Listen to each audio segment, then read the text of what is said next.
అలాగే ఆ వేమిరెడ్డి ప్రశాంతి గారు కొవ్వూరు ఎమ్మెల్యే గారు, ఆవిడైతే మరి చెప్పనే అవసరం లేదు. మా వైఎస్ఆర్ కాంగ్రెస్ పార్టీలోనే గతంలో ఉండేవాళ్ళు. అలాంటి వ్యక్తి ఈరోజు వైఎస్ఆర్ కాంగ్రెస్ పార్టీ గురించి ఎంత దారుణంగా దిగజారిపోయి మాట్లాడుతూ ఉన్నారో మనం తీసుకుంటే ఆవిడ వ్యాఖ్యలు వినడం జరిగింది. చచ్చిపోయిన పార్టీని బ్రతికించడానికి జగనన్న నెల్లూరు వచ్చారంట. ఏంటి, చచ్చిపోయిన పార్టీని బ్రతికించడానికి జగనన్న నెల్లూరు వచ్చారంట. అమ్మ ప్రశాంతి రెడ్డి గారు, మీరు గత చరిత్ర మర్చిపోయారా? మరి అదే పార్టీలో మీ భర్త రాజ్యసభ ఎంపీ అయ్యారనే విషయం మర్చిపోయారా? అదే పార్టీలో మీరు టీటీడీ బోర్డు మెంబర్ అయ్యారనే విషయం మర్చిపోయారా? డబ్బు అధికారం ఉందన్న అహంకారంతో ఎంత మాట పడితే అంత మాట మాట్లాడేస్తారా?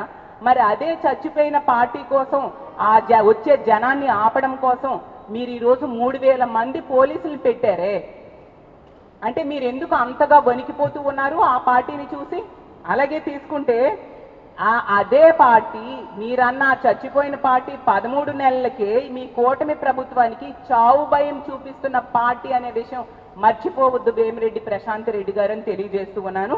అలాగే తీసుకుంటే నిజంగా మాది అంత చచ్చిపోయిన పార్టీ అయితే మీరెందుకు అంత ఉలిక్కి పడుతున్నారు? జగనన్న పర్యటన చూసి ఉలిక్కి పడుతున్నారు, మా మాజీ ఎమ్మెల్యేలను చూసి అంత ఉలిక్కి పడుతూ ఉన్నారు.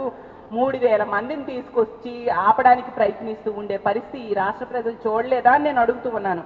మీ అసహనం ఏ స్థాయిలో ఉందంటే, జగనన్న టూర్ సక్సెస్ అయినందుకు కొవ్వూరులో మా పార్టీ ఆఫీస్ మీద మళ్ళీ దాడి చేయించారు. అసలు ఎంత ఘోరం అంటే, ఇంత అహంకారం గతంలో ఎక్కడా చూడలేదు. ఏ మహిళా ప్రజాప్రతినిధి కూడా ఇంత అహంకారంగా వ్యవహరించిన సంఘటనలు మనం గతంలో ఈ రాష్ట్ర చరిత్రలో కానీ ఈ దేశ చరిత్రలో కానీ ఎక్కడా చూడలేదు.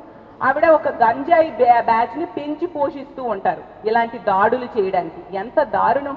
ఒక మహిళా ఎమ్మెల్యే అయ్యుండి కూడా ఈ విధంగా ఒక గంజాయి బ్యాచ్ తో ఒక మాజీ ఎమ్మెల్యే ఇంటి మీద దాడి చేయిస్తారు. ఈ రోజేమో పార్టీ, మా వైఎస్ఆర్ కాంగ్రెస్ పార్టీ ఆఫీస్ మీద దాడి చేయిస్తూ ఉన్నారు. అంటే ఇంత అహంకారమా? రాజకీయాల్లో ఉన్న వ్యక్తులు మీరు ఇంత అహంకారంతో వ్యవహరిస్తే ప్రజలు చూస్తూ ఊరుకోరనే విషయం తెలుసుకోవాల్సిందిగా కోరుతున్నాను.